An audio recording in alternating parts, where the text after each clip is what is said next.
Hello, my name is Pam Lack.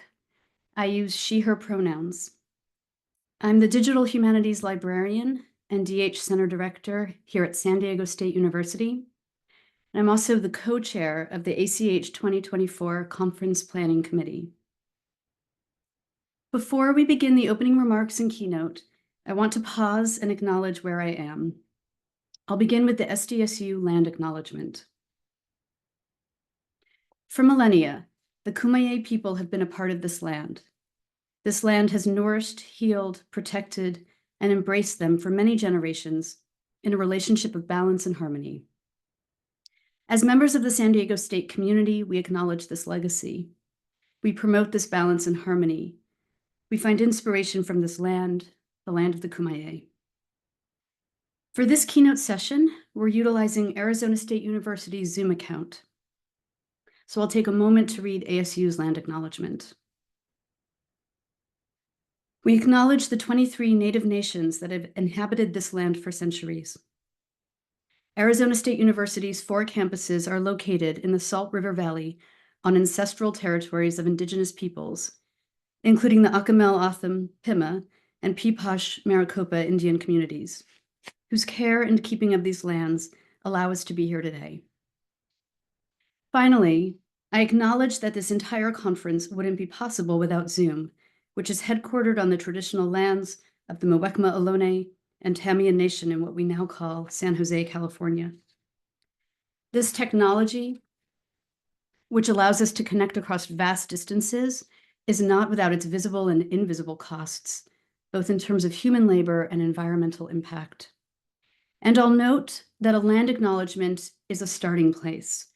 They're important words, but words that require concrete actions as critical correctives to historical and ongoing violence and harm.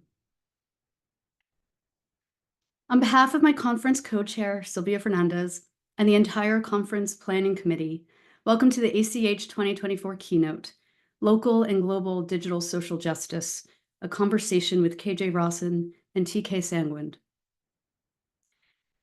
When we first realized that our conference would begin the day after the US presidential election, our planning committee started engaging in intentional conversations about designing a conference that would center care for ourselves, each other, and our community. Our hope was to create a virtual space here in Zoom and in Work Adventure where we could come together no matter the state of the world.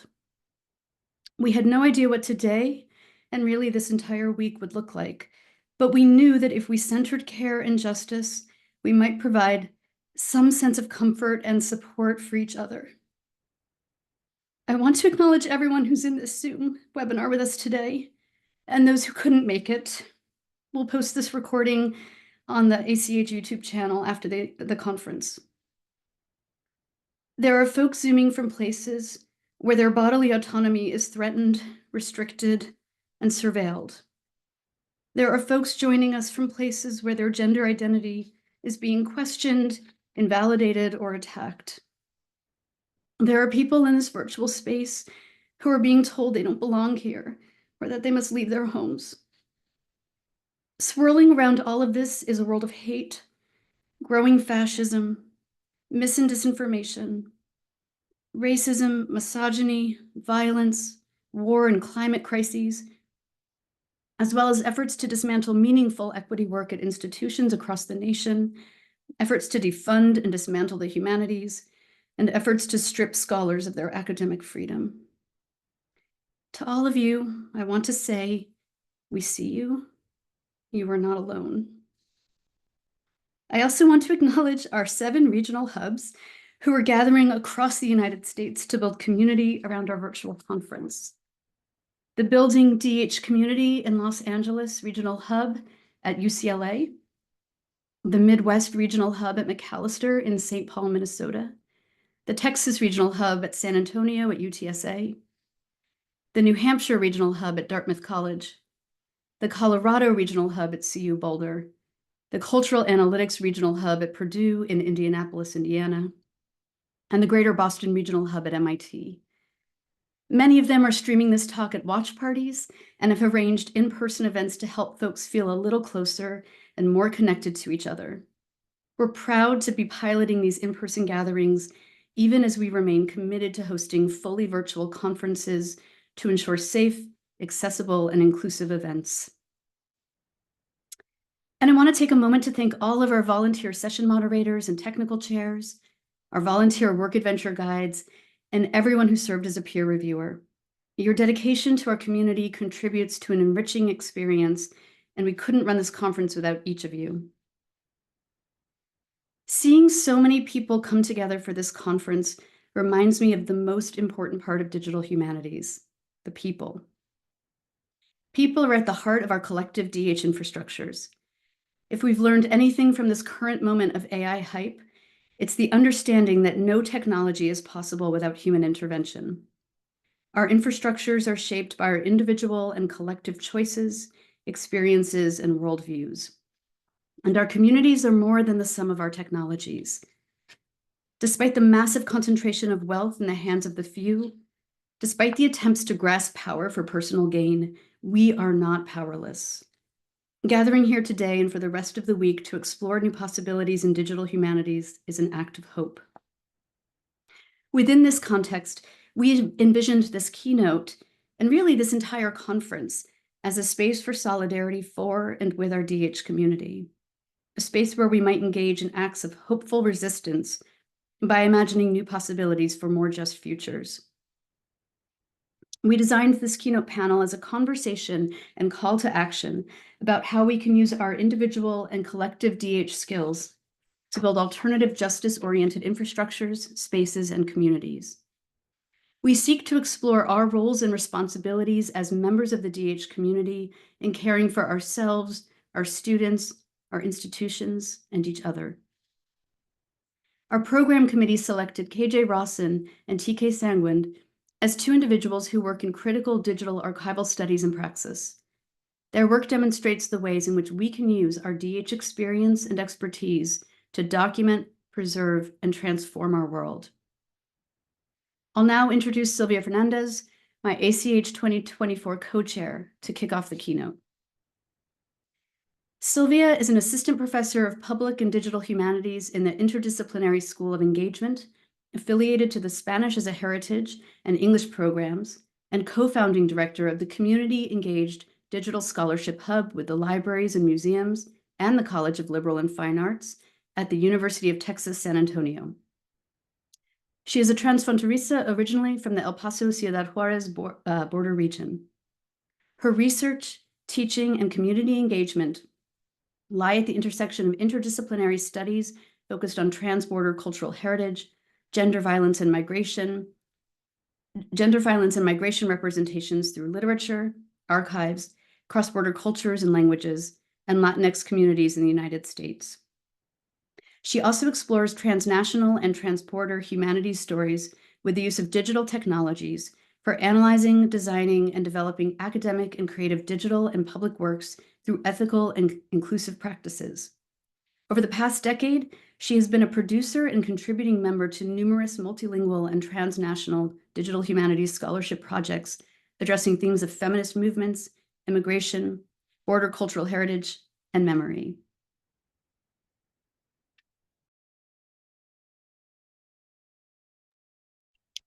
Thank you, Pam. Hello, everyone. Good afternoon.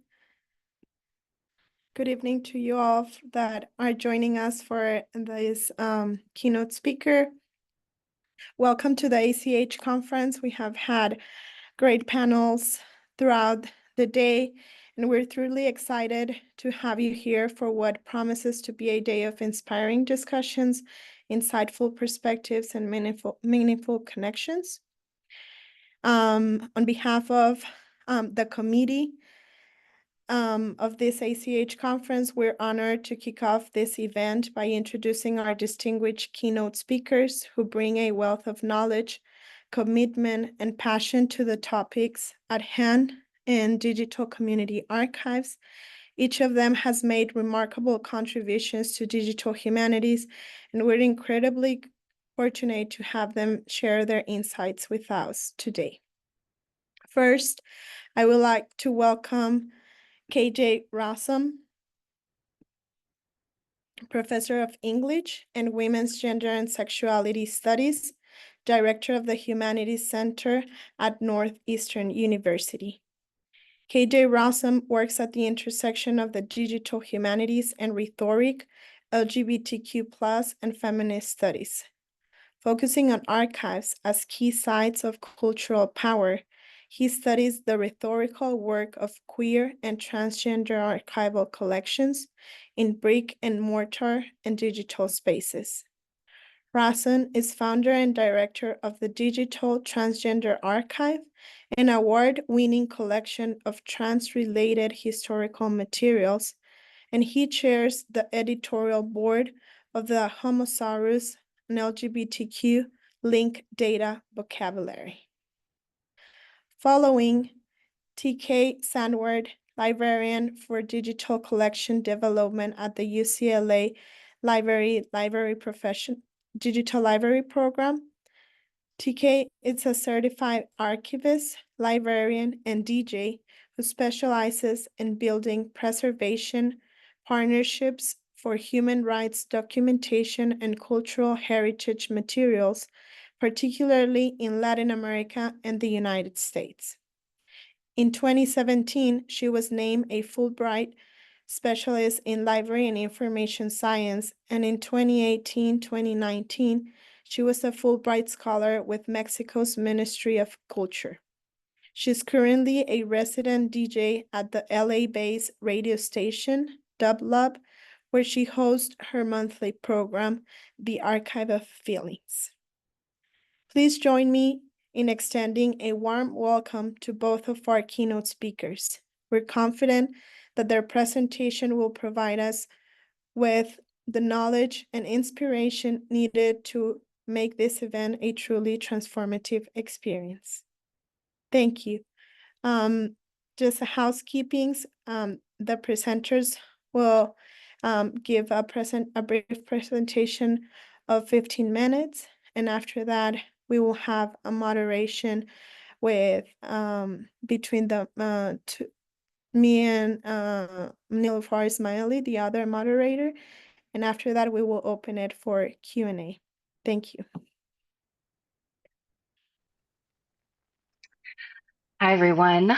It's such an honor to be with you here at ACH. Thank you, Sylvia, for the introduction, and thank you so much to Sylvia, Pam, and Nilufar for holding space for us today. I'm wondering if we can just start by taking a deep breath together. I think that would help me ground as well. So on three, 1, 2, 3, inhale, let it out.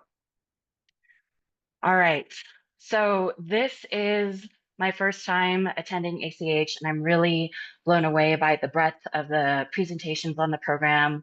I'm really excited to see people talking about privacy, multilingualism, and ethics, which are all themes that are important to my work as an archivist. I'm also really excited to be in conversation with you, KJ. I really admire your work. So yes, looking forward to our conversation later today. But first, I want to give you a little bit more background on where I'm coming from and how I approach my work. I'm a memory worker based in occupied Tongva land, also known as Los Angeles. I am formally trained as an archivist and librarian, and over the past 15 years, I've worked in US public universities, the University of Texas at Austin and UCLA, to facilitate transnational post-custodial archival partnerships with cultural heritage organizations and human rights organizations in the Global South and the US. In addition to working with institutions, I've also supported community-based memory projects in Mexico City and Los Angeles. And as an archivist, I really aim to use my professional and technical expertise in service of preserving histories that have been neglected, marginalized, or purposefully excluded from the historical record.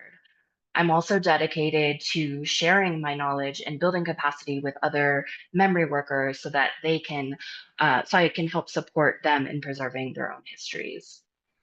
So over the past 15 years, these principles have been at the core of my work as an archivist facilitating these post-custodial archival partnerships. both at the Human Rights Documentation Initiative at UT Austin, as well as the International Digital Ephemera Project at UCLA. However, due to the initial challenges of the pandemic, changes in US foreign policy, and shifts in my institution's priorities and funding, my work with these transnational partnerships has really decreased in this post-pandemic landscape. I'm really not sure what this work will look like in the context of this next administration, and if and how my institution will continue to engage in this work. However, I've been reflecting on the significance and the impact of post-custodial archiving within the context of academic libraries, and I want to share the trajectory of this work as well as my involvement in it, as I think the lessons learned can be useful as we continue to imagine and exercise liberty forms of memory work in both a post-pandemic and post-election context. You know what? I realized I forgot to share my screen, so let me do that really quick. Here we go. I assume someone will tell me if you cannot see it. All right.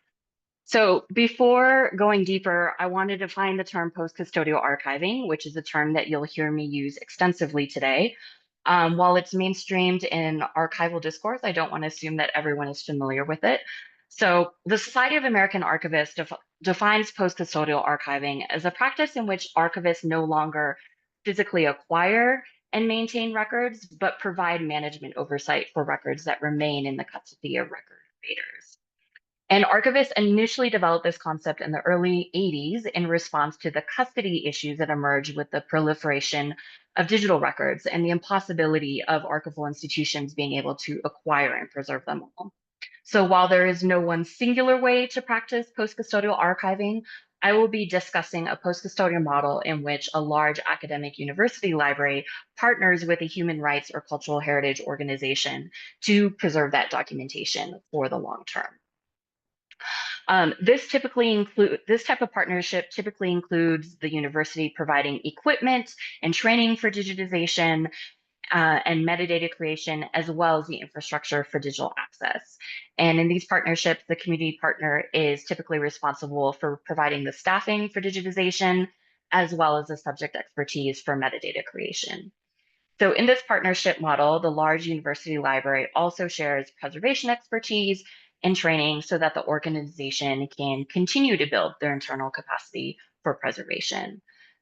And over the past 15 years, archivists have discussed and implemented this model of post-custodial archiving as an ethical response to traditional archival practices that tend to extract important archival documentation from their communities of origin, particularly in the Global South and in marginalized US communities.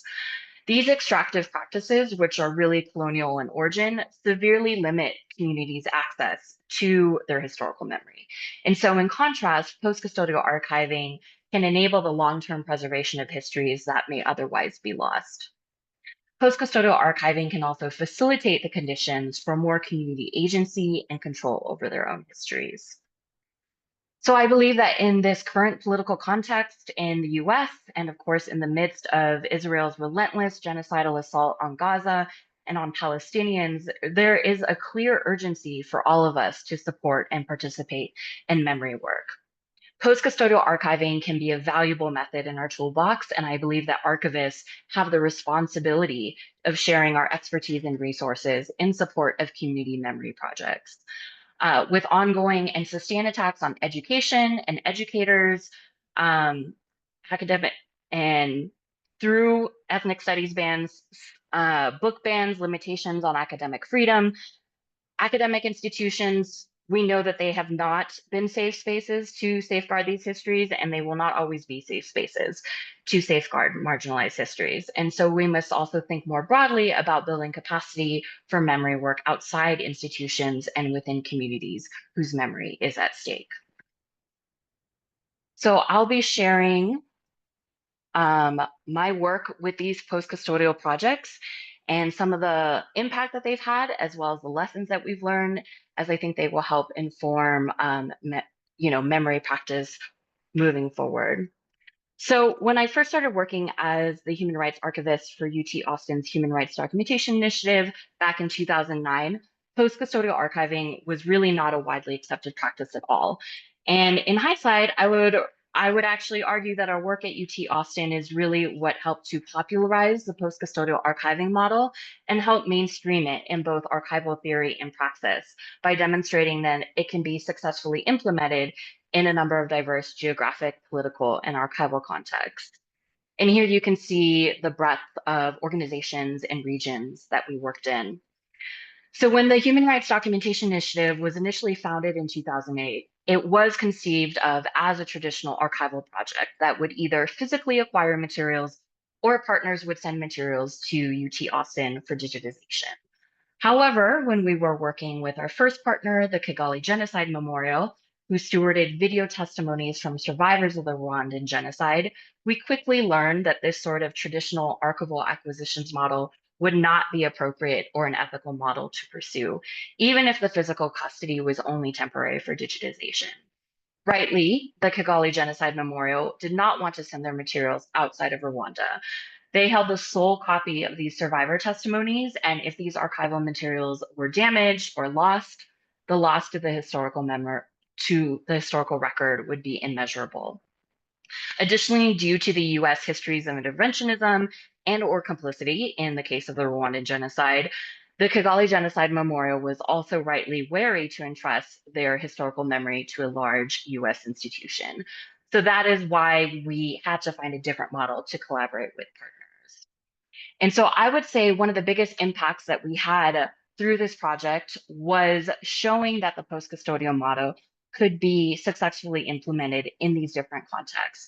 Prior to that, it had only been more theoretically discussed in the archival discourse or only talked about narrowly in a government records context. And as I mentioned, one of the most powerful outcomes of post-custodial archiving is building the capacity within communities so that they can preserve their own histories. And one of the most powerful examples that we have of that is through our work with the Kigali Genocide Memorial.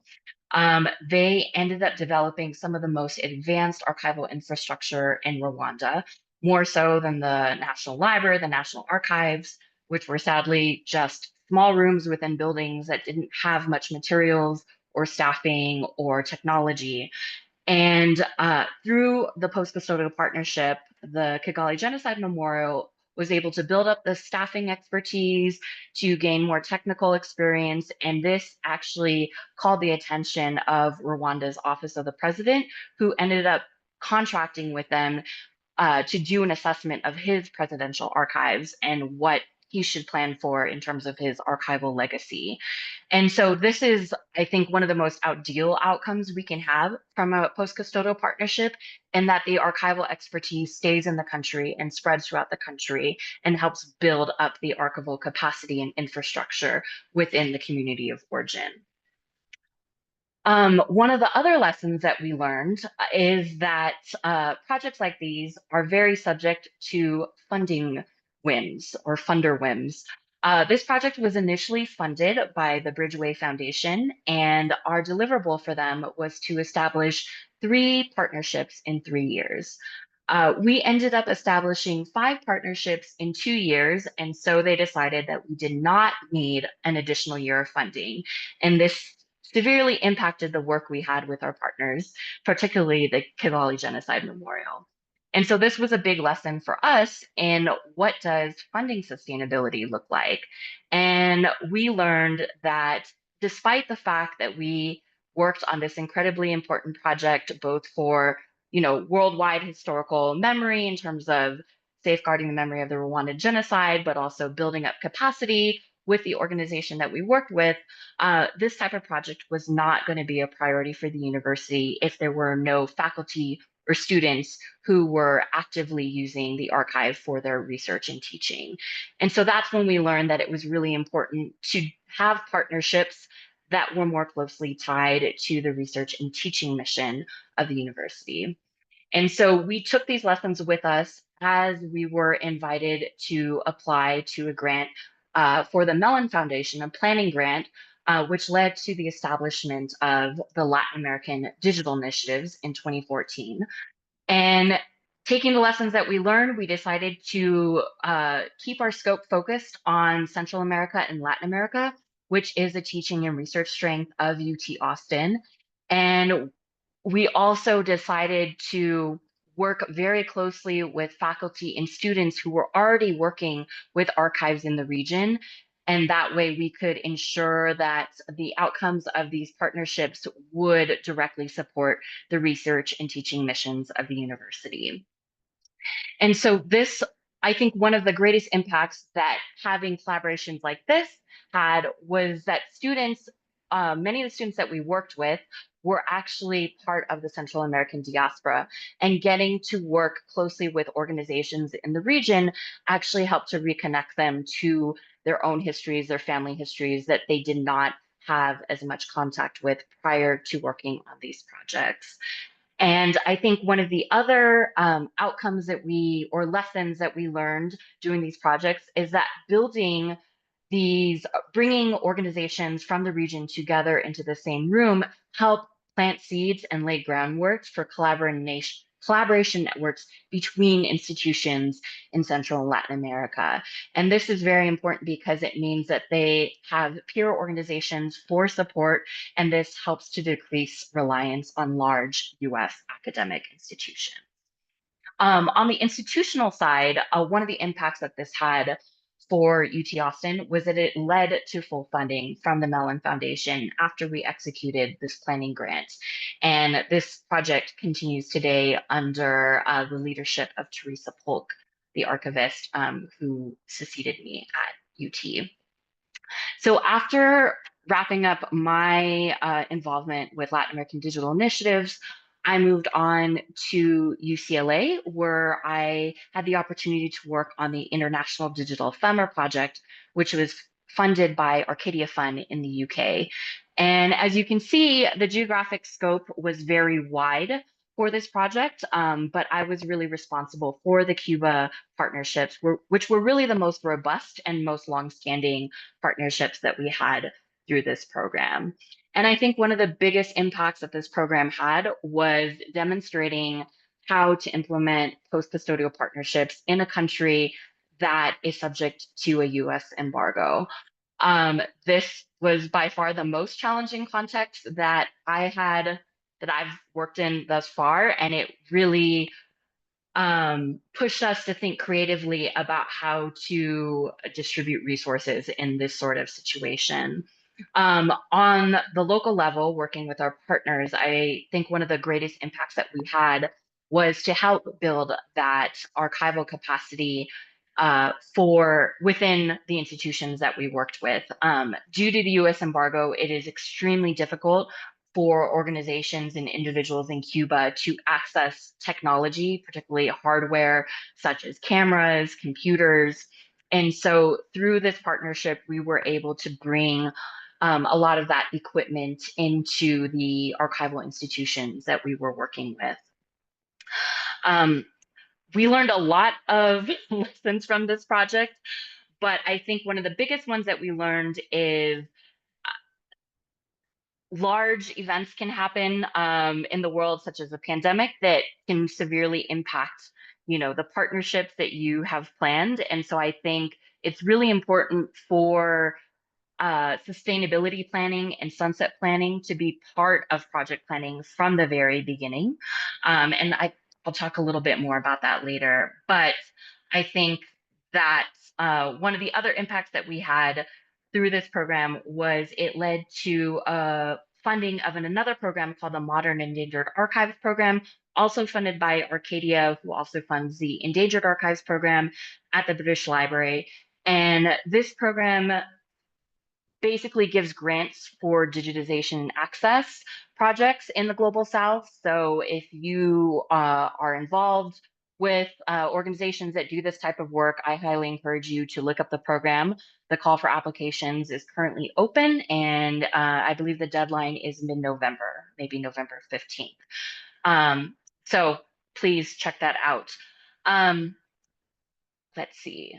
I will go into some of the overall lessons that we learned, and I'm going to go through these a little quickly because I think we'll talk more in depth about these themes in the Q&A session.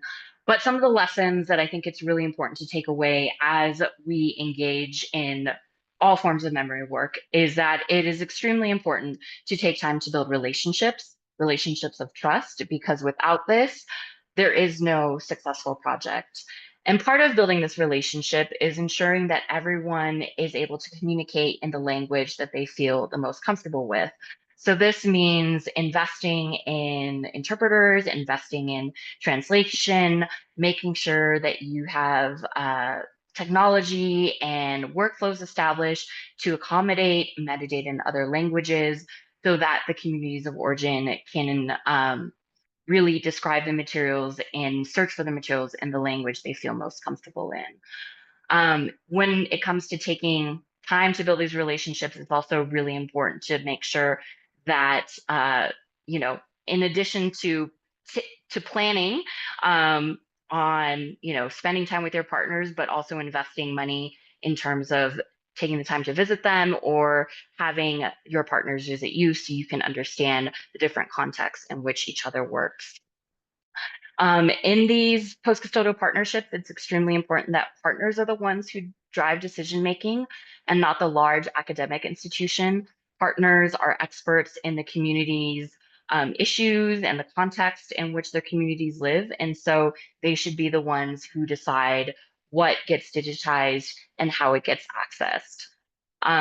As part of this, it's really important to make sure that resources are distributed or redistributed equitably. Of course, this means financially in terms of compensating partners for the work that they do, but it can also mean distributing resources such as archival materials and supplies or opportunities to talk about the work. Oftentimes, folks in academia get invited to speak on the partnerships that they are engaged in.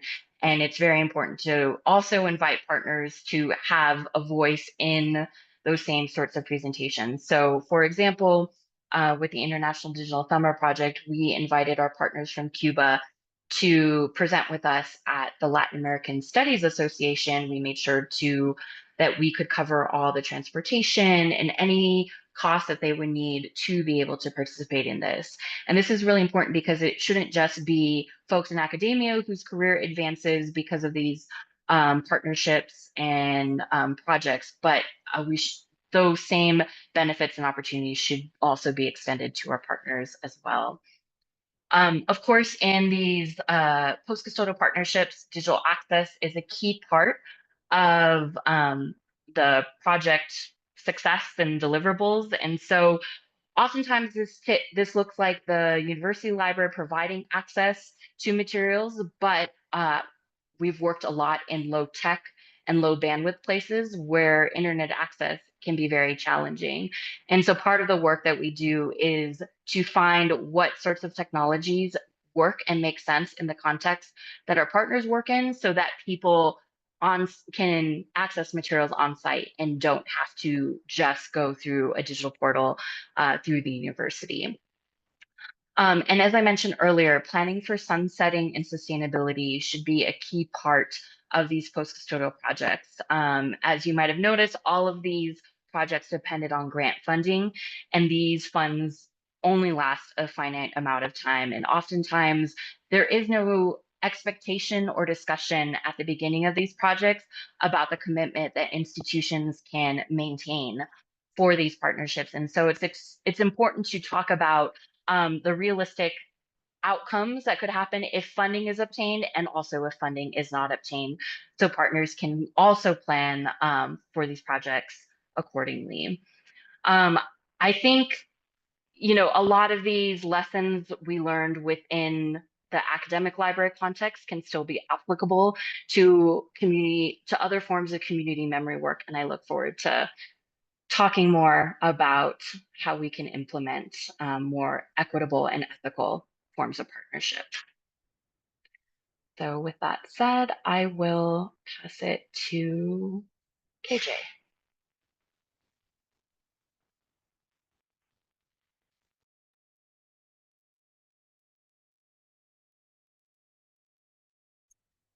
Give me 1 sec as I'm sharing my screen. Right, is that good for everyone? I assume someone will jump in and tell me if not. Wonderful. is such a pleasure to follow TK and to be anticipating our conversation in a few moments. I feel like there's so many synergies in our work, so I'm delighted to be here. And this is also my first ACH conference, so I know a lot of us are feeling quite heavy today. I'm certainly feeling many feels, and I'm just grateful to be in this community and engaged in the work that we are doing together. I want to thank a number of people. There are so many people that put effort into an event and gathering like this. I particularly want to call out Pam and Sylvia, and I'm also grateful to Nilafar, who will be contributing to our conversation.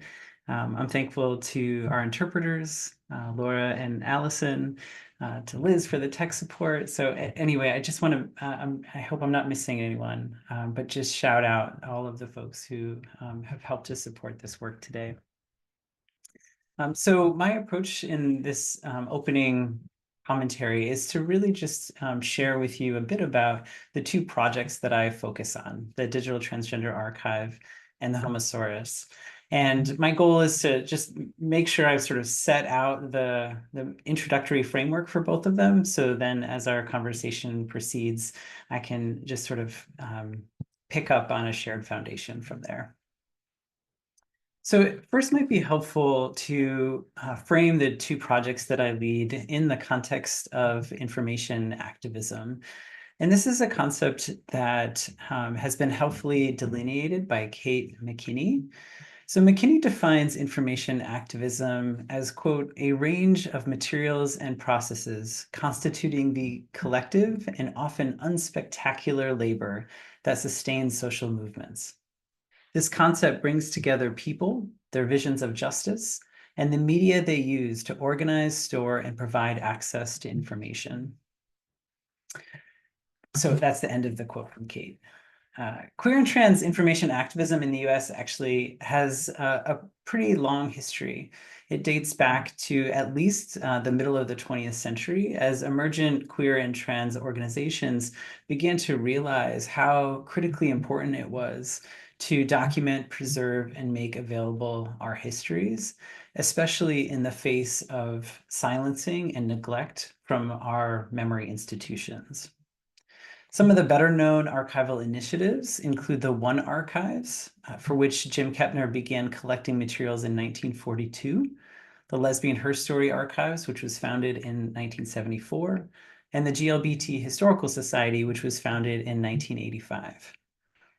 It's important to emphasize here the collectivity of this work. So information activism is always done in groups, and the shared labor that is seeking to disrupt the power of information systems, but also harness that power toward different ends. This is, of course, a good moment for me, too, to sing the praises of all of the incredible teams that I get to work in and the collaborators that I get to work alongside on a daily basis. So both of the projects that I'm sharing with you are not ones that I do in isolation by any stretch, but there are huge groups of people that I have the opportunity to work with on them. You'll see here too, of course, that both of these projects share a focus on LGBTQ+ and digital activism. And again, in our particular political and cultural moment, there is a special need to think about the particular information needs of queer and trans communities. So I'll start by talking about the Digital Transgender Archive. It's often a collection that is described as a post-custodial collection. I'll sometimes use that as a shorthand, but it's a bit complicated to call it that. Our collections are contributed by, sorry, I'm just going to jump ahead a few bullet points, by 84 different contributing institutions from 10 countries. So this is a really huge collaborative effort.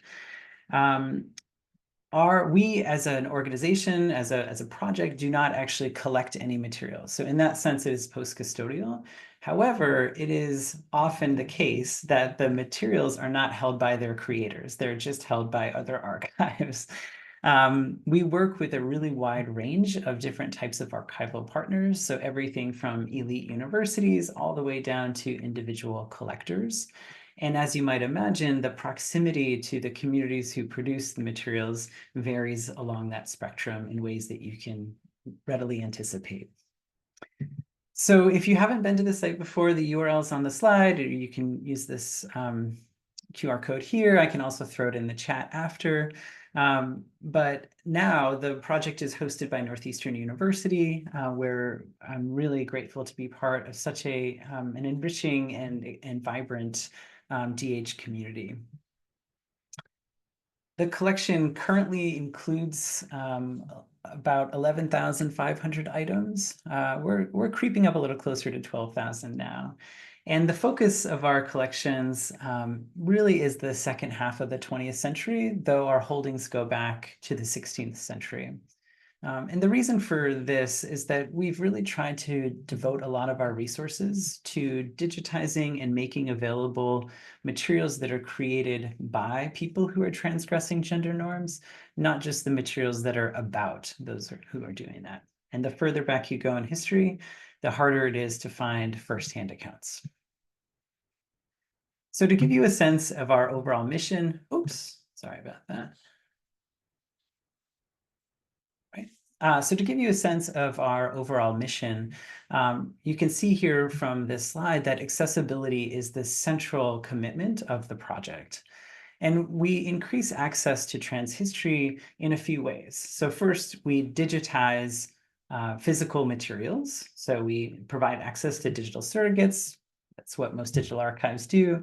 But perhaps somewhat unusually, we also provide a lot of information and discovery resources to help researchers locate information and archival materials that have not been digitized yet.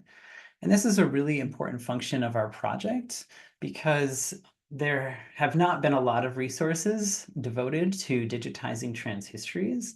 And so including points of access for researchers to be aware of what is out there is critically important.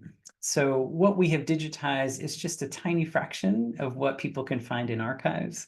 And of course, what people find in archives is just a tiny fraction of what could or should be collected related to trans history.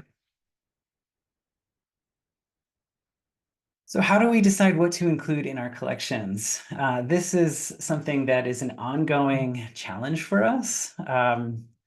And determining the parameters of transgender is something we grapple with very actively. What we agree on is that it's always a focus on pre-2000 content. And even within that, we try to focus on pre-1990s. And the reason for that is because as the ascendance of the internet happened, transgender as a concept and a term also became more popularized. So we try to focus our efforts on materials that are harder to find and that were in circulation prior to internet community building. We treat transgender as a practice rather than an identity category because we want to get away from just focusing on self-identified transgender people, because that has a very narrow, both temporal and cultural context for which that would be relevant. So we have a very broad scope of what we will collect and include in our holdings. The last thing I'll share about this project at the moment is what we've been up to lately. So we have two really major grants that we are in the middle of now. The first is an initiative focused on digitizing trans BIPOC historical materials. We're in our final year of that, so we're kind of in the last push. And we're digitizing over 20,000 pages of content, dozens of AV materials, and providing lots of great additional resources like lesson plans and a podcast. And we are, this work is supported by a grant from the Council on Library and Information Resources. And it's just been, I cannot even fully explain how transformational this project has been in all of the best ways that we had hoped in setting out to do this work. For example, we're reconsidering our scope statement and our mission statement because doing the work of this initiative has caused us to really reevaluate some of what we have taken as core principles and practices of the project. And hopefully I'll have a chance to say more about that in our discussion.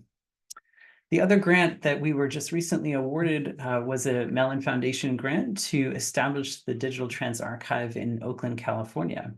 So one of the interesting things about Northeastern is that we have lots of different campuses, and the main lab for the DTA right now is located in Boston, but we also have a campus in Oakland, California, formerly Mills College. And so we're going to be, within the next month or two, launching this new initiative at what was formerly Mills in Oakland, California. And it'll give us this really great opportunity to set up a new hub there so we can establish more partnerships and collaborate with more folks and deepen our current relationships in the Bay Area. So now I want to pivot a bit to talk about the Homosaurus. And the Homosaurus is actually a project that not only shares the same commitments to digital information activism as the DTA, but it's a project that I came to through my work with the DTA. So I'm going to take a step back for those of you who aren't as keyed into the library and archives world, and just make sure that folks understand what a subject term vocabulary is, so that you understand, so it makes sense as I talk about the Homosaurus. So subject term vocabulary is a controlled set of terms that can be used in cultural heritage institutions. So places like libraries, archives, museums, and galleries. And these institutions use controlled vocabularies to allow researchers to discover materials based on topic. So you can think of it like tagging in social media environments, but the distinction is that it's controlled, which means that there's only a set number of values that are possible. The most famous and widely used subject term vocabulary that most folks are probably familiar with is the Library of Congress subject headings. And these have been widely critiqued for lots of reasons, but in particular for the ways that they have failed to include queer and trans terminology and the ways that they continue to be racist. So I was really excited to learn about the Homosaurus back in 2015 when I was first developing the Digital Trans Archive, and I was casting about for a more trans-inclusive subject term vocabulary. So I'll share with you the mission of the Homosaurus. It is now a set of more than 3,300 LGBTQ plus related terms, and it can be used in any cultural heritage institution. One of the things that's really helped to catapult the project is that it has been approved as a MARC vocabulary. So there are hundreds and hundreds of libraries and archives that are using it on an everyday basis. It's really phenomenal to see how wide it's been implemented. But as you see here, its main purpose is to increase access to LGBTQ plus resources. I'm not going to go into the long history of this project here, but I just want to briefly note that it's really interesting in that it actually dates back to the 1990s, where it was first developed in the Netherlands for ILIA, which is a longstanding LGBTQ plus heritage organization that is now hosted in their public library in Amsterdam. So just a really interesting history there. So I want to give you a quick example of what the Homosaurus looks like, just so I can put more concrete visual to it. So this is a mapping for the term transgender people in the Library of Congress. You can see that transgender people sits under the broader term of persons. Control vocabularies are often formatted in a hierarchy. And again, you can probably anticipate that there are some tensions there with queer and trans terminology. The variants that are listed are terms that are not viable, but they redirect you to the preferred term of transgender people. And then you can see the narrower terms. So these are the ones that are nested underneath. As a rhetoric scholar, I could have a field day kind of analyzing these terms and thinking through their implications and how they got there. But in this moment, I'm more interested in sharing a contrast with you for what the same mapping looks like in the Homosaurus. And before I click through this slide, I just want to apologize in advance for the visual clutter of this slide. And that is really kind of the point. The takeaway here is that in the Homosaurus, you need the depth of terms and the granularity to be able to accurately and sufficiently and ethically describe the people who are represented in these materials. So often we just need more terminology to be able to get it right. And the last thing I'll share with you about the Homosaurus is what we're up to right now. So the main focus of our work these days is a multi-language development project. So the first thing to note is that the full Homosaurus is already available in both English and in Dutch, and that is hosted by Iliad. So you can already find that, and it's supported by an instance of Pool Party. On the front end, our interface now supports these languages, and that was just launched about a month ago. So we're still trying to kind of work out some of the editing complexity of providing front-end access in all of these languages. But perhaps the bigger initiative is the vocabulary itself.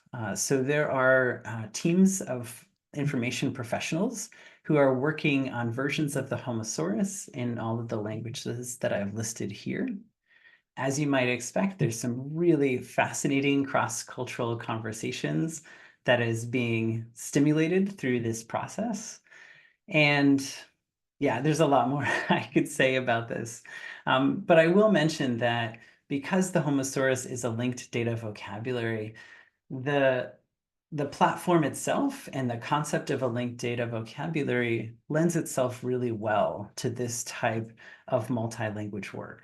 So for every concept we have in the Homosaurus, it is designated by an alphanumeric string, which is technically language agnostic. So it's a random assortment of numbers and letters.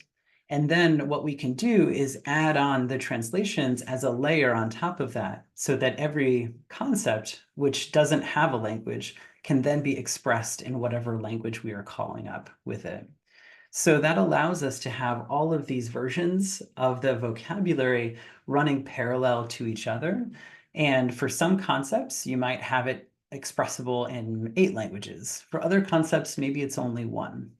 And this is really important because we did not want to use the English version of the Homosaurus in an imperialistic way and as a way of sort of defining what was possible for LGBTQ plus description.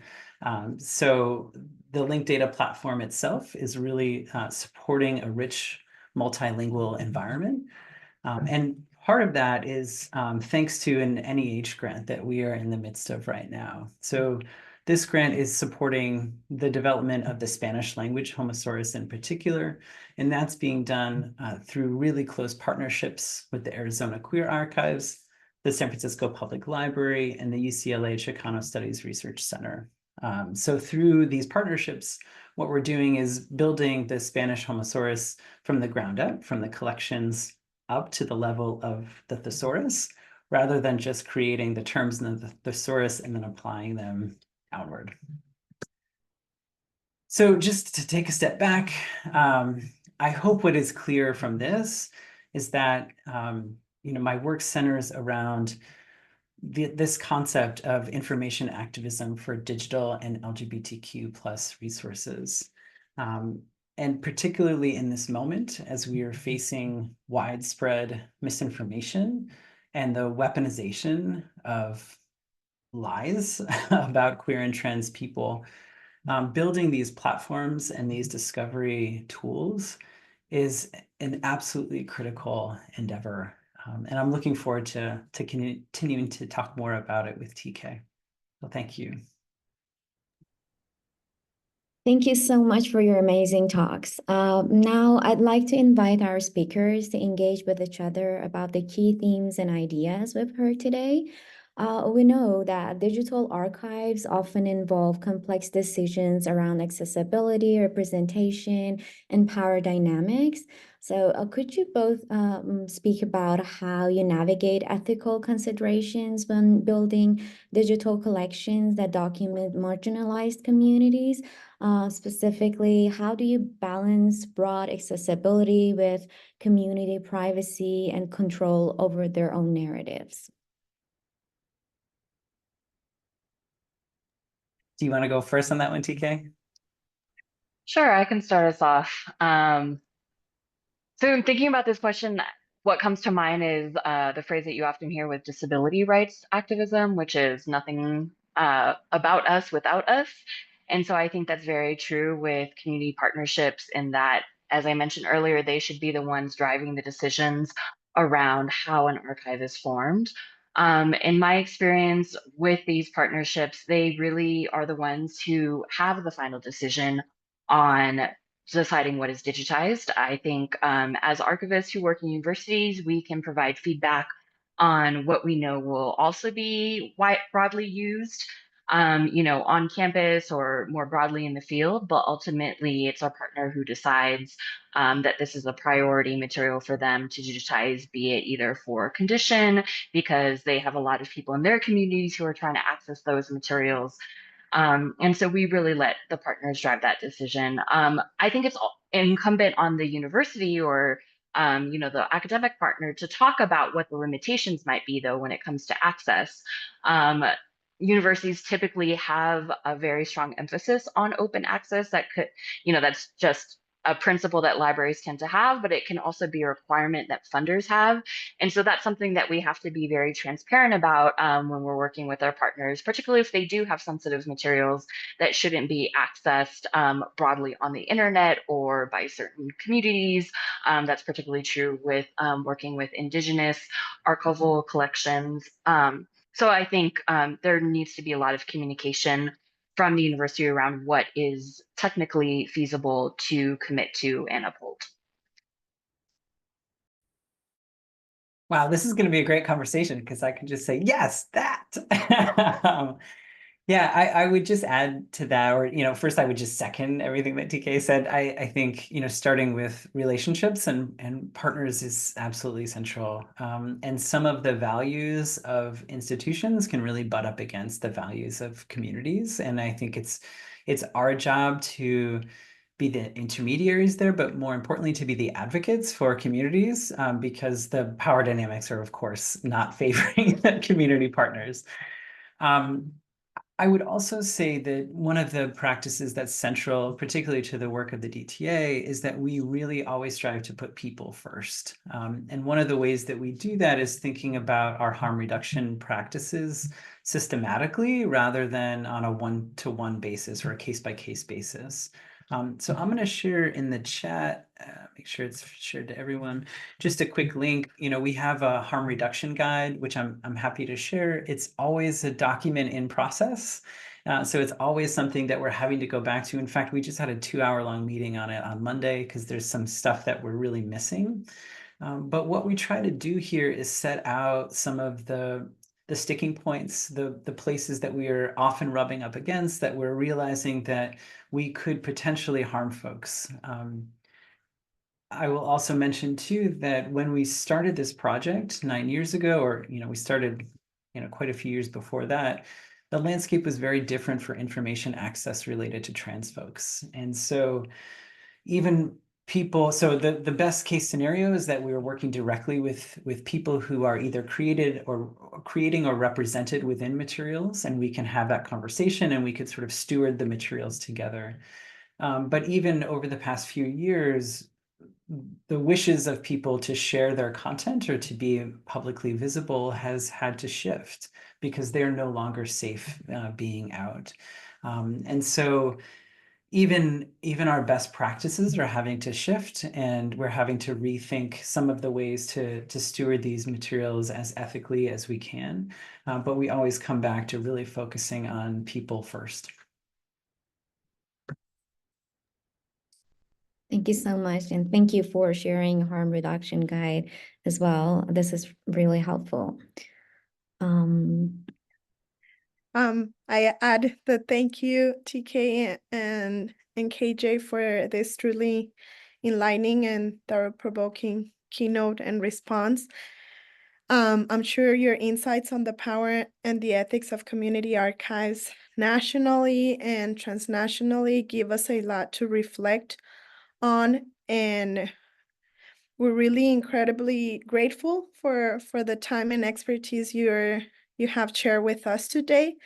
As we're moving forward, I would like to also introduce Nilufar, who is a doctoral, Nilufar Ismaili is a doctoral student in the Department of English at the University of Texas at San Antonio, and her research focuses on digital media activism, transnational feminism, and gender violence in Iran, with a global perspective that seeks to establish connections with other feminist movements, such as those in the borderlands between the US and Mexico.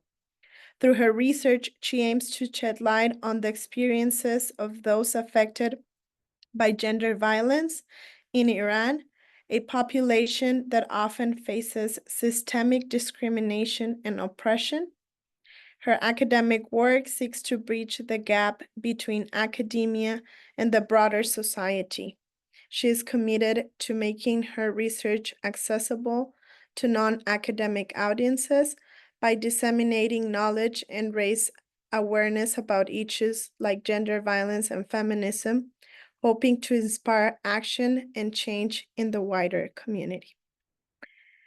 So with that, I would like to bring another question, which is, when working with digital archives that involve vulnerable communities or topics that are considered radical, political, or that have been marginalized by governments of certain communities, and sometimes it involves works of creating archives that create counter-official stories. Could you discuss better practices to work between institutions and non-academic communities, keeping in mind how many institutions have perpetuated violence towards these communities through representations of single stories, extractivism, gatekeeping, no funding, among other limitations or control practices?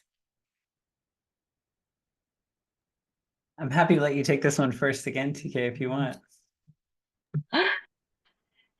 Yeah, this is obviously something that I think about a lot. And I think it's really important to have nuance in how we think about this when we think about, because there are a lot of information workers, memory workers who work within institutions who have a strong commitment to protecting, to advocating for marginalized archives. But that isn't always in alignment with institutional priorities. And I think we do have to make, we do have to distinguish between the two. There is nuance there. As a practitioner with an institution, I know that the institution will always work in its best interest. And as KJ was saying, part of our role is to mitigate that harm and to advocate for our partners and for the collections that we steward of these marginalized histories. So again, I think relationship building is key to building trust with our community partners, also being transparent about what our limitations are within the institution. One example I think about when I worked at UT Austin, we partnered with the Texas After Violence Project, and they talked about how, since they do oral histories with people who have been impacted by the death penalty, they would tell people, look, don't say anything related to any ongoing legal case because we cannot promise that we can protect that, especially if the material is deposited in a public university, then it can be subpoenaed. We saw that happen, with the Boston College oral histories. So I think, there has to be a lot of in conversations around informed consent and about what the institutional sort of structures and limitations can be. I think one method to countering the extractivism that institutions are so prone to do is finding ways to redistribute resources. As I said, monetary resources, always paying partners for their labor, finding other ways to, distribute like maybe supplies that we have. So for example, I was involved in consulting on a community memory project related to a Black artist here in LA. And I know that special collections at UCLA uses material, like uses boxes, and then, they write on them and then maybe they can't use them anymore. So I was like, hey, what do you guys do with those boxes? Can I donate them to community archive project? So finding stuff like that, and again, finding opportunities for partners to talk about the work that they do in collaboration with us, because they have very different perspectives on the work. And I think it's really important for their voices to be heard as well. Once again, I think one thing that I see a lot is a grant reviewer as well for projects that are, or for proposals for projects around community memory projects, is that I often see community partners listed as advisors, and they really need to be in decision-making roles. So I think we need to find ways to normalize having community partners as co-PIs on projects, stuff like that, just to try to mitigate that imbalance of power that is always going to be present when working within a large institution. I think the Architecting Sustainable Futures project that Shift Collective has formed with the support of the Mellon Foundation. It was looking at sustainability practices, funding practices for community archives. They actually published a very great list of recommendations for institutions and for funders and for community partners when engaging in these sorts of partnerships. So I really encourage people to look that up as well. And I can also drop a link to that in the chat. Yeah, I don't have a lot to add to that. Actually, that's much smarter than anything I was going to say. I think the only thing I'll share just from like a personal experience perspective would be that I have really sought out opportunities to keep some distance between myself and the institutions that I work in. And again, maybe this should be more of a quiet conversation, but I feel like it's especially helpful for other DH practitioners to think about opportunities for creating some daylight between the folks who are running and managing the projects and the institutions that are helping to house them and facilitate them. And this really came about for me because the Digital Trans Archive was a project that I started when I was at the College of the Holy Cross, which often when people hear are quite surprised that that was the space that helped to incubate a trans and queer focused project. But because of that, I became quickly aware of the ways that I could strategically like lean in and lean out from the institution. So for example, I've always hosted the project independently, which made it far more nimble and movable, which was critical. But it also meant that as I was cultivating relationships with partners, and they would rightfully ask, like, why would I want to send my materials to a Catholic affiliated institution when Catholics have said so many terrible things about trans and queer people? How do you respond to that? That sort of space and that daylight between the institution and the project really helped for me to sort of build trust there. And then as the project has moved, it has become apparent that it was not a project that the institution owned, and that continues to be the case. So I think that often we take on these community responsibilities with these projects, and so we have to think about the long-term sustainability and preservation plans with that in mind, because as you're collecting, as you're cultivating partnerships, and as you are distributing resources, you are taking on responsibilities for the communities that you work with. And so then how do you make sure that those responsibilities are maintained in a way that is equitable, that is fair, that is transparent? And I think that often our institutions can provide long-term support, but also we need to be prepared for when they can't. And again, maybe I'm speaking as a very privileged faculty member at an R1 institution, but always sort of keeping an eye toward what happens in worst case scenario and how do we maintain the trust that we have and the responsibilities that we have to our community partners. I'm always thinking in that direction. Thank you, KJ and TK. I'm thinking a lot about, with what you just mentioned, about also the rebuilding trust with communities that have been affected, or has been this violence of the academia, and then with all this digital humanities work and community archives, it's like going back and building a relationship that at some point was broken or was left behind, and what's the role now as in digital humanities to do a remediate or recover, reconnect with certain communities. I will pass the word to Nilu. Yeah, I'd like to bring up another question. So you both work extensively with controlled vocabularies and metadata structures, from the Homosaurus LGBTQ plus vocabulary to cultural heritage documentation. So I'd like to know how we can reimagine these fundamental digital infrastructure elements to better serve marginalized communities. What role do language, classification, or archiving play in either perpetuating or challenging existing power structures in digital spaces?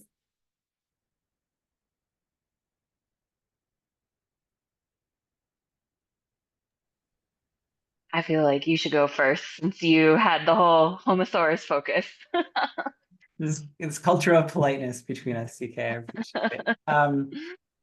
Yeah, I mean, I think, one of the things that I've been learning through both of these projects is that we don't really need to wait for anyone's permission to do these things. And often we start by thinking about what are the norms, what are the rules, what are the standards, especially in metadata. But as someone who wasn't trained as an archivist, it was easy for me to walk into this information landscape and say, well, why would I be beholden to LCSH? Like, it is not serving this project. I have no, particular allegiance to LCSH. And then just turn around and do the work to create a resource that meets the needs of the communities that I work within, and that need to be represented better in information environments.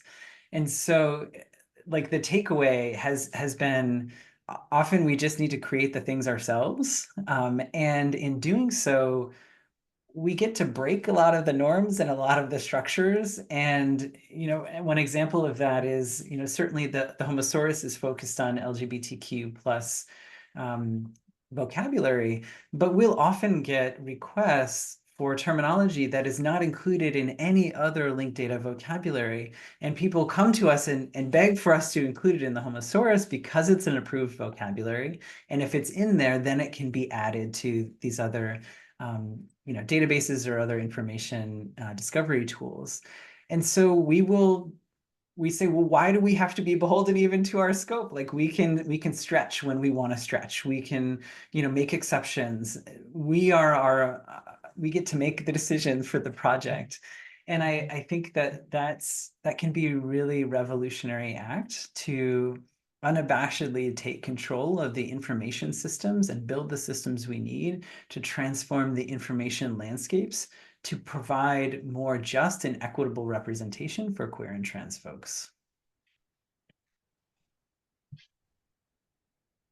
Yeah, so as an archivist facilitating these partnerships, I think there's always a balance between having partners be able to describe themselves, describe their materials in ways that are most meaningful and legible to them, but also having that balance with their materials will also live in this library, in this broader digital archival landscape of, you know, the university library. And we want to make sure that those materials are discoverable as well. And of course, as a university library, we are using Library of Congress subject headings. But we know that they can be incredibly oppressive, you know, as we've seen with the whole struggle around the illegal aliens category. And even at their most innocuous, I guess you could say, these larger controlled vocabularies can be alienating in other ways, you know, in addition to being just outright racist. So to give you an example of that, the Getty Thesaurus of Geographic Names categorizes El Salvador under North America. And so when I was talking to our partners in El Salvador about this, they're like, but we're Central America. That does not make sense to us. So that's just an example of like why there's such a need for other vocabularies such as Homosaurus. And KJ, one of our partners, our post-custodial partners, the Junelle Mazer Lesbian Archive, uses Homosaurus to describe their materials. We have the subject files, their digitized subject files available through UCLA, and that's one of the controlled vocabularies that we use. And so it's really amazing that these other more specialized vocabularies that are created with so much care can be used alongside these other kind of standardized vocabularies that we use to facilitate broader access. I just want to point out some other vocabulary projects that I think, or ethical description projects that I think are really exciting, and I'm glad that there are also tools for us to use. University of Florida and UT Austin have developed the Pan American Authorities, which is a bilingual vocabulary that has pulled terms that was developed in response to the fact that UT has so many Central American collections, and terms that are typically in Spanish are from Spain Spanish vocabularies. And so this was developed as a response to that, and it's fully bilingual. And I think it's going to be hugely useful for collections that have Spanish language materials, particularly here in the US. There's, of course, the anti-racist description resources developed by the Archives for Black Lives in Philadelphia. There have been, what was it called?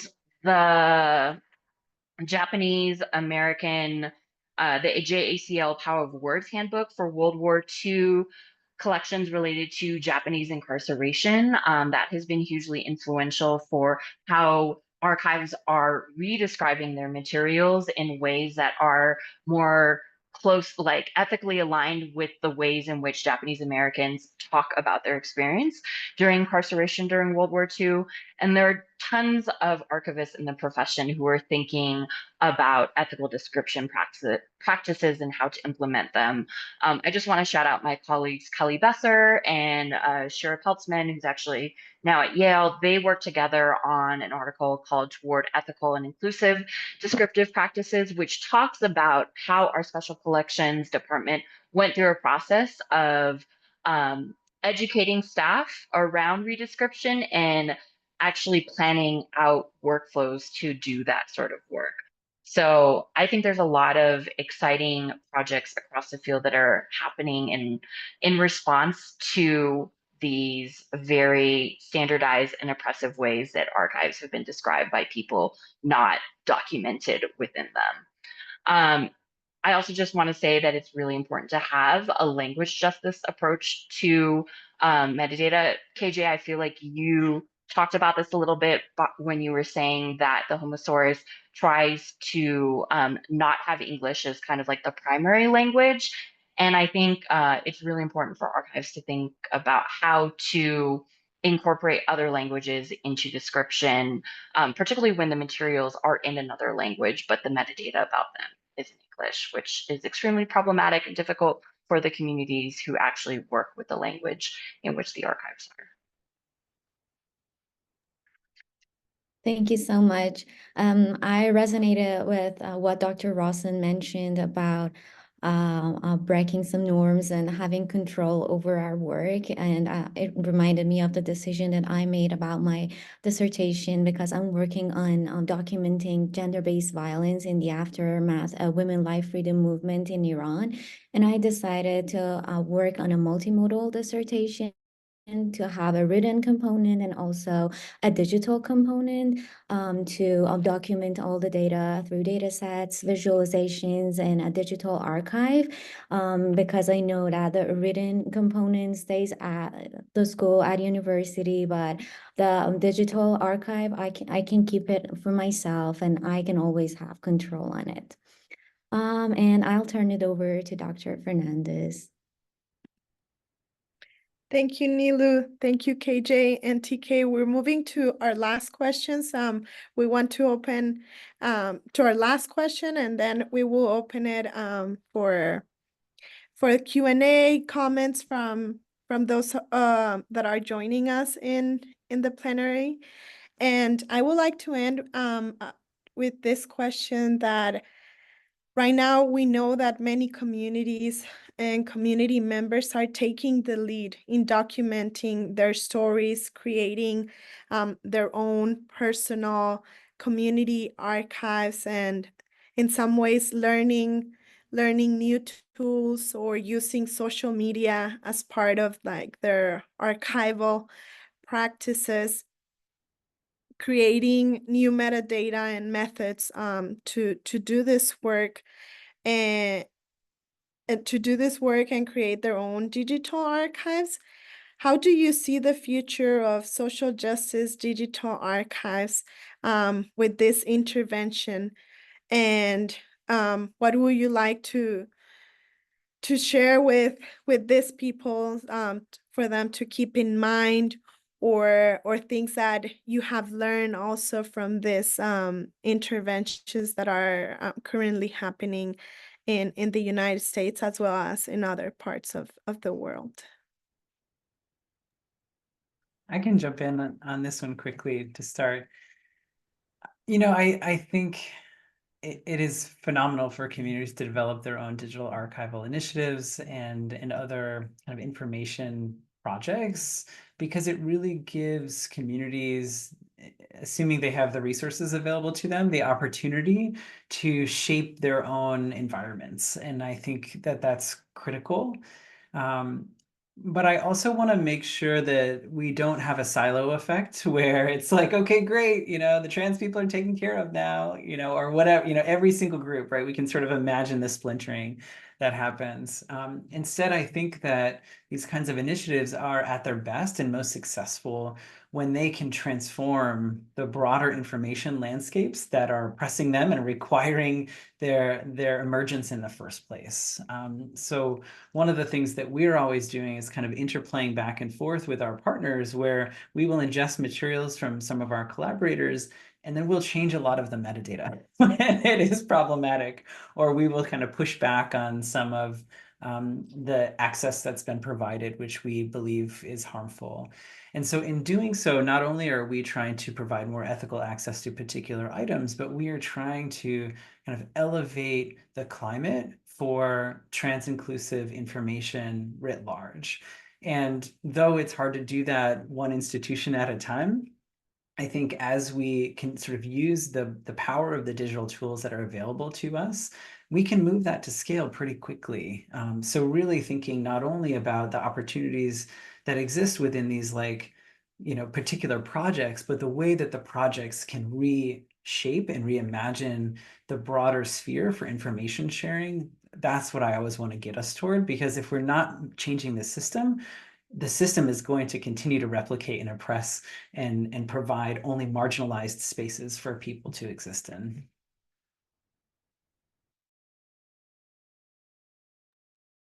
I love that response, KJ. Thank you for that.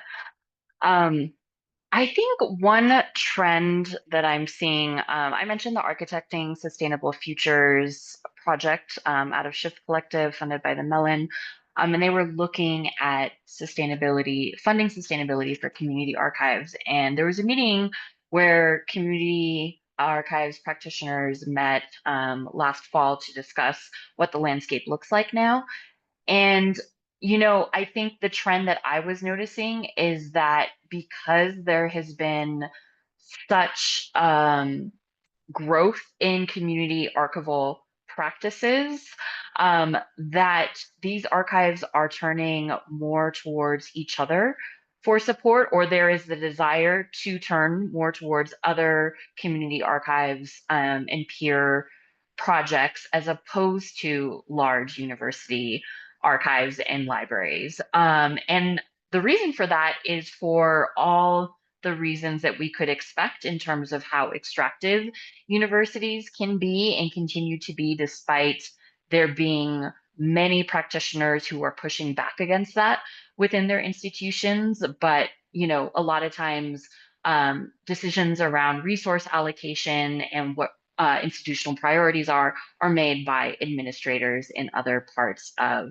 the library or the institution. And so I think it's kind of a wake-up call for academic institutions who really love to give lip service to this type of work, particularly to obtain grant funding and to hit any, you know, supposed DEI benchmarks. So I think libraries, like academic institutions and libraries, need to be a lot more self-critical about the types of practices that they engage in. Otherwise, these community archives are not going to want to partner with them, and they're going to turn to community archives who share the same values and ethics and practices. And I think that's very exciting to see the capacity for that within community archives expand to be able to support other community archive initiatives.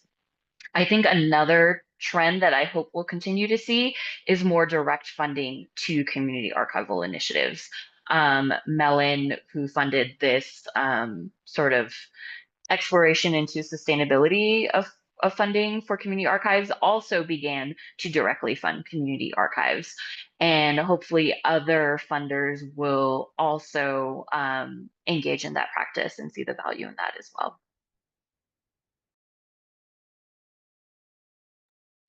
Thank you so much. Once again, KJ, TK, Nilufar, and now we will open it for questions, comments, and open the dialogue with those that are joining us. We have 2 questions already in the Q&A chat from the UTSA San Antonio Hub.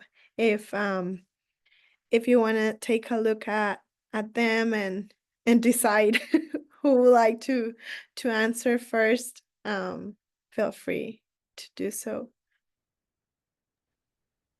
Yeah, so I can jump in here. The first question is about having experiences where a community or organization was closed off due to past experiences, and how do you overcome that? I might reframe the question a bit, because I don't know that overcoming is always what you're going for there. It's the first thing I thought of was like, you know, breaking up with somebody and they're like, I need some space, right? Sometimes like you got to give them the space. Like that is the most respectful thing that you can do to salvage any possibility for future amicable relationship, right? Is to just like honor what they're asking of you. And so, you know, I haven't had too many experiences where conversation has been shut down or where a relationship was completely broken off. But there was one instance in which, you know, a person was just like, who had been a collaborator for some time, had some objections to the larger institution I was working within, and was just like, I need to be done. The partnership is over. I need to step away from this. And my practice in that case was to honor that, to say, I hear you. I completely understand the reasons that you've articulated. I'm here. The door is open if you ever choose to come back through it. But I'm not gonna, I can't keep bugging that person again, because in many ways then I'm just sort of reanimating the problem that existed in the first place, or the sort of like problematic power dynamic that they may have already been burned by. I might ask, like, if it's okay, can I check in with you in a year? Can I check in with you in 2 years? And I will put that on my calendar, and I will make a really concerted effort to reconnect if that is welcome, but I'll check to make sure that that's welcome first. But I think that sometimes it may be that a relationship is not recoverable, at least in the moment or the foreseeable future. Sorry if that's a kind of a dark answer, but you know, sometimes that's the best we can do. To follow that up, I guess one example that I can think of is not actually in a post-custodial archival context, but in a custodial archival context. So UCLA had acquired the collection of Horace Tapscott, who was a prominent Black jazz musician in Los Angeles, who founded the Pan-African People's Orchestra and has this really incredible collection of primarily audio recordings and scores that were his compositions and compositions for the Ark. That archive was acquired by UCLA maybe 20 years ago. So it predates a lot of the people who currently work in the departments that deal with this collection now. And the community was finding that it was having difficulty accessing the archive, and they thought the archive was being neglected. As we know, magnetic material is very prone to degradation and loss due to age. And so there was a lot of, valuable recordings that hadn't been digitized or stabilized. And so we started to work towards repairing that relationship by bringing all the stakeholders in the room. So the people who, community members who had a stake with that collection, as well as people from across the library in preservation and special collections in the music library to discuss, okay, where are we at with this collection? How can we begin to repair? And a lot of that is just, communication is such an important aspect of that, and being transparent about, okay, this is the community members wanted the materials digitized. This is what we have the resources to do. This is the timeline that we think is realistic to achieve it on. And just making sure that there is follow-up with the community and trying to involve them in as many of the decisions as we can. So our AV preservation people actually sought out a grant in order to supplement their own internal budget to digitize the materials because they knew it was a priority for the community. And they asked the folks that we're working with, okay, which are the ones that you think we should prioritize for digitization first? And do you want, how involved do you want to be with this process? And so I think really communication and following up were the most valuable things that we could have done in that situation. And I don't think that that relationship is fully repaired, but I think we're in a better place than we were 4 years ago. And I think it relationships need tending to. And so I think that's what needs to happen in order to continue to build that trust. To answer the question around working in Cuba, so let me just say we never circumvented the embargo in terms of doing anything illegal. Like we are UCLA, we are going to do everything by the book. So we had all the documentation we needed to do equipment donations. But one of the big challenges with the embargo is that there is no transfer of money, or there is no sort of mail service or package service. We can't send hard drives back and forth to our partners like we might with partners in other countries. And so we really relied on the solidarity of our colleagues, both at the University of Florida, at other UC institutions, who we got to know through the UC Cuba initiative, who were going to Cuba and offered to bring hard drives or equipment back and forth for us. So that was one way that we were able to deal with some of the restrictions of the embargo. Unfortunately, one of the restrictions that there's just no way to get around is paying people for their labor. So we were able to donate equipment and other sorts of archival supplies, but there is just no way to transfer money between the institutions. And that is an inhibitor to doing these sorts of projects. So I did a pilot project around a Cuban hip hop archive. And ideally, this would have been a community-based archive that had practitioners who were contributing to it and working with other people in the community to add to the archive. But there's no way for them to do that without getting paid. And so that unfortunately was a project that just could never actually be actualized past that sort of initial pilot period. And I would say, unfortunately, because of all the documentation we had in terms of, making sure that we were donating things in accordance to the restrictions that the U.S. government places. We actually got an inquiry from the US Department of Commerce about all the equipment donations we had made to Cuba. And so we submitted all the documentation we had, and we never heard back from them. But then a few months later, there was a new addendum to the policy saying that equipment can no longer be donated for the purposes of historic preservation unless you get a special exception from the US government. And so that is another thing that really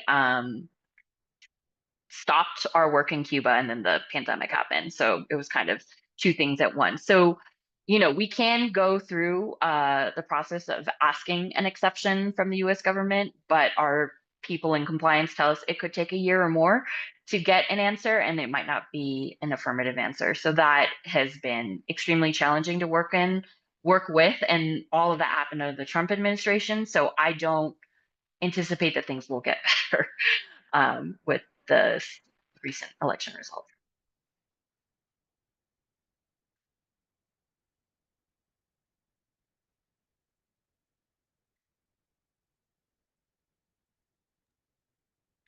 Thank you, KJ and TK, for your answers. And unfortunately, all these answers are related to our current situation, and I invite others to bring in your questions, comments about this great presentations and the important work both of you are doing in as an archivist and as a professor working with community archives.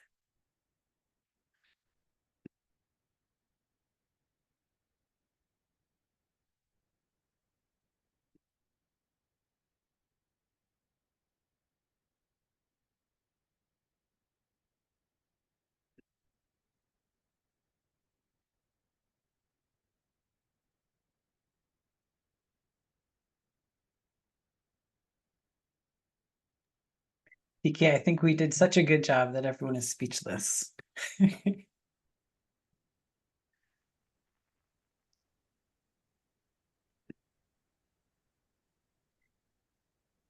I totally agree, and I was being sarcastic, but I'll take it. oh no. I think agree. everyone's also just reeling from the world right Yes. now.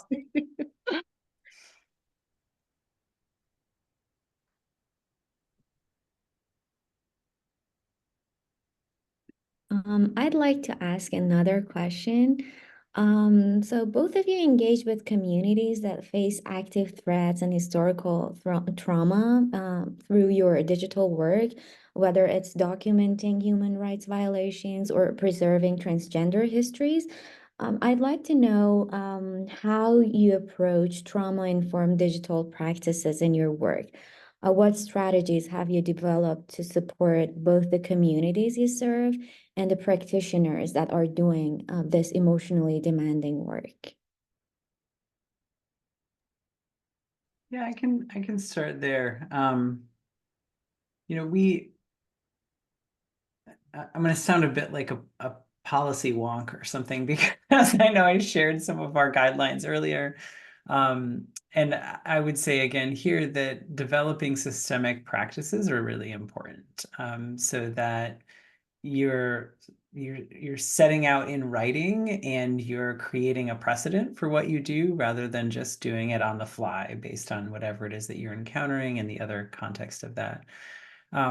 So we have a pretty detailed set of policies around describing like explicit content and providing content warnings. So we have several different mechanisms for letting folks know as they're working, doing research on our site or sort of wandering around browsing collections when they're going to be encountering difficult content. So we have on the sort of light touch side of things, you know, we have descriptive content warnings, which will just come like below an image as part of the metadata. And again, another example of eschewing archival norms, like we will state outright, like our boilerplate will say something like, this item contains racist or transphobic imagery, or, like we want to be very clear about what it is that we are seeing. We don't mince words. So we will call things out very directly. We also, for explicit content, we include a much more aggressive, like click-through consent, where we ask a user to acknowledge that they're about to see something and click through before they see that item. And for us, that comes from a feminist consent model where we want people to know what they're about to click through. And part of the thing that was transformed through our work in this grant and the Trans BIPOC initiative has been that we used to have just a standard boilerplate for that click through, and now a bunch of members of our communities said, this really needs to be specified, because it's one thing for me to see full frontal nudity. It's another thing for me to see a violent or graphic image of a trans, right? So like, let me know what I'm looking at before I click through. And that was really helpful advice and very easy to design on the platform and implement. So, we really try to take great care in helping to support the folks who are finding content on our site. Where I think we could continue to do better is in our own team, right? Because those are the folks who are adding the content warnings. They don't get to have that same care taken of them. So certainly we try to cultivate community. We have parties. We do the things where we try to connect as a group and support one another. But it's hard to offer the same level of care to the folks who are then tasked with offering that care to others. So it's something that we're actively thinking about. So care hasn't been quite so much an issue with the collections that I've worked with since I've been at UCLA, just because the collections I work with in Cuba don't have any sort of like human rights related material. But when I was working at UT Austin, this was something that I wish that there was more precedent for. Back in 2009, when I started, one of the first collections that I was working on was the Kigali Genocide Memorial. So I was reading transcripts from survivors about their experiences, which were highly graphic and disturbing. And so when we would hire students, they would also be processing materials that were likewise very disturbing. And I remember asking colleagues, particularly at Witness, the human rights organization in New York, who we also partnered with, how are y'all dealing with this? Do you know of any literature that could be helpful to think about practices? And at the time, there really wasn't anything. I think the closest thing I could find was, people talking about their experience working in a Holocaust museum. Tom Adami from the UN International Criminal Tribunal of Rwanda, I think, had also maybe given some talks about it, but it just wasn't part of the discourse. And I unfortunately just haven't kept up with that. But I will say that one thing that I noticed on our partner side, for instance, the Kigali Genocide Memorial, they had a psychologist who was on staff. They would also take mental health days because everyone who worked at the center were survivors, and they were the ones creating the metadata for the survivor testimony. So it's like different layers of trauma, I think, in addition to, I hope, some of the empowerment that comes with being able to steward this history as a fellow survivor.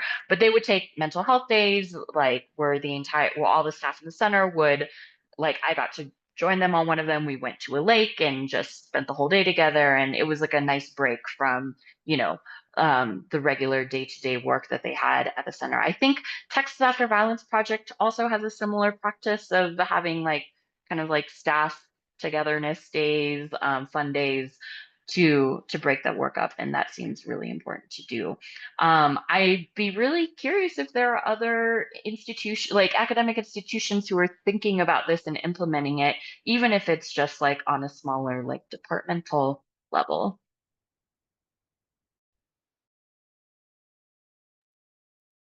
Thank you so much. And I can see 2 more questions on Q&A. I would appreciate it if you could answer them. Sure, I can jump in on the first one, which is about Library of Congress authorities. Yeah, LC takes proposals, and I have not personally tried to contribute either, subject headings terms, or I know that there's a lot of good people doing good work on the name authorities. Part of it is sort of protecting the time of the people involved in the Homosaurus. We are we have a very small all-volunteer editorial board. And I'll mention this publicly, we're about to really radically expand the nature of the board and the number of people involved, and sort of shift from a board to a collective model. But still, we get so many requests all the time. The library vendors, like the bibliographic vendors, are really intense. It's a whole world that I was not aware of until I started working on this project. And people ask a lot of us as an all-volunteer board. And so we've had to do a lot of saying no and sort of setting our boundaries and really trying to stay focused on the things that we're doing well. So we would invite folks and encourage folks to do the transformative work for Library of Congress.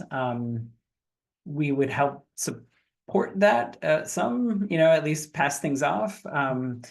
But we've also really tried to sort of protect the focus of our work. And I know I'm straying a little bit from the nature of the question, but I would be curious too if there's others in DH who have really sought to do more of that transformative work. TK, I don't know if you have any ideas on that. This is not an area that I've worked very closely in, honestly, like with our metadata team. So I don't have a response to this. Yeah. Should I jump to the other one? Hi, Sid. Thanks for that question. So the languages that the Homosaurus is currently available in, the vocabulary itself is only available in Dutch and in English. But the front end of the site is an independent variable. So we support on the platform the languages that we have up and available right now. So if you go to homosaurus.org, you'll see Bengali, English, French, Hindi, Spanish, and Swedish. Notably, Dutch isn't on there. They're just a little slow getting some of their translations to us. But the vocabulary itself is a separate thing. So it's like you can be in the front end interface in Bengali, but actually viewing the vocabulary in Spanish. So we've kind of set it up so those two things are completely independent. Again, just increasing points of access to the vocabularies. And in terms of how the terms across languages are related to each other, they are related. So each concept has its own unique identifier. So it's an alphanumeric string. It is language agnostic, so it doesn't actually matter how it's expressed. So we could actually create concepts that don't have any languages attached to them, right? They're just sort of floating in the ether.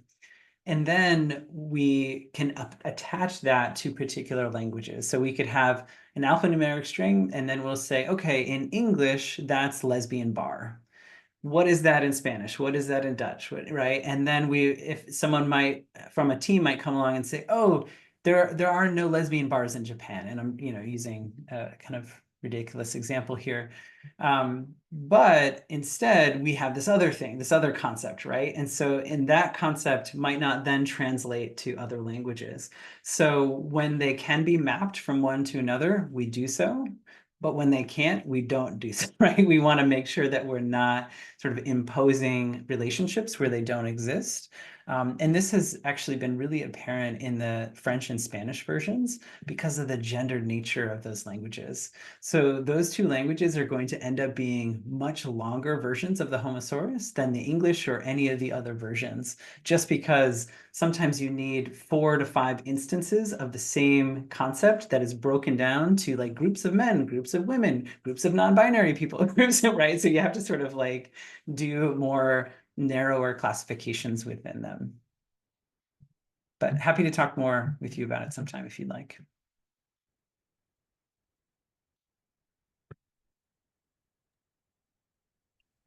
Thank you both. Once again, we have a couple of more minutes if there's any other questions, comments. I know there's the need for drinking some water and taking a break from this fantastic presentation. I'm sure everyone learned so much from your work, and it was a pleasure meeting you and hearing about your work. I hope in the future we met in person in a conference or in other event.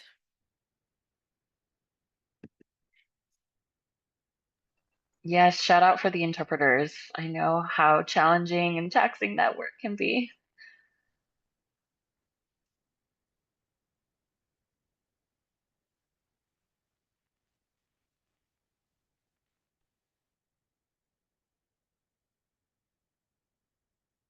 Excellent. So let's go ahead and give a big applause to TK and KJ for this wonderful work, and and I hope you all also enjoy this presentation.